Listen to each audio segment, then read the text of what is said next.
Hi குட்டீஸ், நம்ம இன்றைக்கி பார்க்க போகிற கதை அளவுக்கு மிஞ்சினால் ஆபத்து தான். வாங்க பார்க்கலாம். அடர்ந்த காட்டில் நரியும் ஓனாயும் ரொம்ப நாட்களாக நெருங்கிய நண்பர்களாக வாழ்ந்துட்டு வர்றாங்க. அன்றைக்கி மதியம் உணவை தேடி 2 பேரும் காட்டுக்குள்ளே அலைஞ்சு போய்கிட்டு இருக்காங்க. எங்கே தேடி பார்த்தாலும் உணவே அவங்களுக்கு கிடைக்கல. என்ன செய்யலாம் அப்படின்னு யோசிச்சுட்டு இருக்காங்க. சரி, பக்கத்து கிராமம் வரைக்கும் நம்ம போய் பார்க்கலாம் அப்படின்னு முடிவு பண்ணுறாங்க. 2 பேரும் ரொம்ப தூரம் நடந்து போகிறாங்க. ரொம்ப தூரம் நடந்தனால ரொம்ப களைப்பாக இருக்குது. பசியுங்கிறனால கொஞ்சம் நேரம் ஓய்வு எடுத்துகிட்டு போகலான்னு ஒரு ஓரமாக உட்காந்துருக்காங்க. அதுக்கப்புறமா கிராமத்துக்குள்ளே நுழைஞ்சிட்றாங்க. அங்கே ஒரு கோழி பண்ணை அவங்க கண்ணில் தென்படுது. 2 பேருக்குமே அப்படி ஒரு சந்தோஷம். நைஸாக பண்ணைக்குள்ளே நுழையிடுறாங்க. பசி அடங்குற வரைக்கும் 2 பேருமே கோழிகளை நல்லா சாப்பிட்றாங்க. போதும் அப்படிங்கிற அளவுக்கு நரி சாப்பிட்டு முடிச்சிடுறது. ஆனால் ஓனாய் கண்ணில் தென்படுற எல்லா கோழிகளையுமே சாப்பிட்டுக்கிட்டே இருக்குது. இருட்டுறதுக்குள்ளே திரும்பி போகணும் அப்படின்னு எச்சரிக்கை சொல்லுது நரி. கொஞ்ச நேரம் பொறுப்பா, இன்னும் சில கோழிகளை நான் சாப்பிட்டுட்டு வர்றேன் அப்படின்னு அலட்சியமாக பதில் சொல்லுது ஓனாய். கொஞ்ச நேரம் கடந்து போகுது.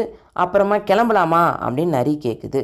எனக்கு இன்னும் பசி அடங்கலப்பா, நீ வேணும்னா பிறப்படு, நான் நல்லா சாப்பிட்டுட்டு தான் வருவேன் அப்படின்னு ஓனாய் சொல்லிடுது. நரியும் அந்த இடத்த விட்டு கிளம்பிடுது. வயிறு நிறைய சாப்பிட்ருச்சு ஓனாய். அதால் சுத்தமாக நடக்க முடியல, ரொம்ப திணறுது. என்னடா நம்ம ரொம்ப சாப்பிட்டுட்டோமா, சுத்தமாக நடக்க முடியல, சிவனேன்னு இந்த நரி கூடயே நம்மளும் போயிருக்கலாம் போல், என்ன பண்ணலாம் அப்படின்னு யோசிக்குது. சரி, பண்ணைக்காரர் எப்படியும் காலையில் தானே வரப்போகிறாரு, நம்ம அதுக்குள்ளே எப்படியாவது காட்டுக்கு போயிடுவோம் அப்படின்னு நினச்சிக்கிட்டு அங்கேயே தூங்கிடுது. மறுநாள் காலையில் விடிஞ்சது கூட தெரியாமல் அசந்து தூங்குது ஓனாய். வழக்கம் போல் பண்ணைக்காரர் கோழி பண்ணைக்கு வராரு. கோழியோட இறகுகள்லாம் அங்கேயும் இங்கேயுமே சிதறி கிடக்கிறத பார்த்து ரொம்ப அதிர்ச்சி ஆயிடுறாரு. சுற்றி முற்றி பார்க்குறாரு. நல்லா ஒரு ஓனாய் அசந்து தூங்குறத பார்த்துடுறாரு. மெதுவாக ஊர் மக்கள் எல்லாரையுமே கூட்டிகிட்டு வராரு. ஓனாயை சுற்றி வளைச்ச ஊர் மக்கள் ஒரு பெரிய கம்பை வச்சு துடிக்க அடித்து காயப்படுத்துகிறாங்க. கடும் வேதனையில் துடிச்சது ஓனாய்.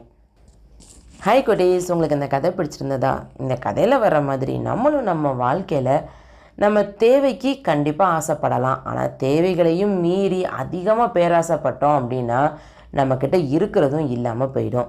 அதனால் நம்ம வாழ்க்கையில் ஆசைகள் இருக்கலாம், ஆனால் பேராசைகள் எப்பயுமே இருக்கவே கூடாது. ஓகேவா குட்டீஸ்? நன்றி, வணக்கம்.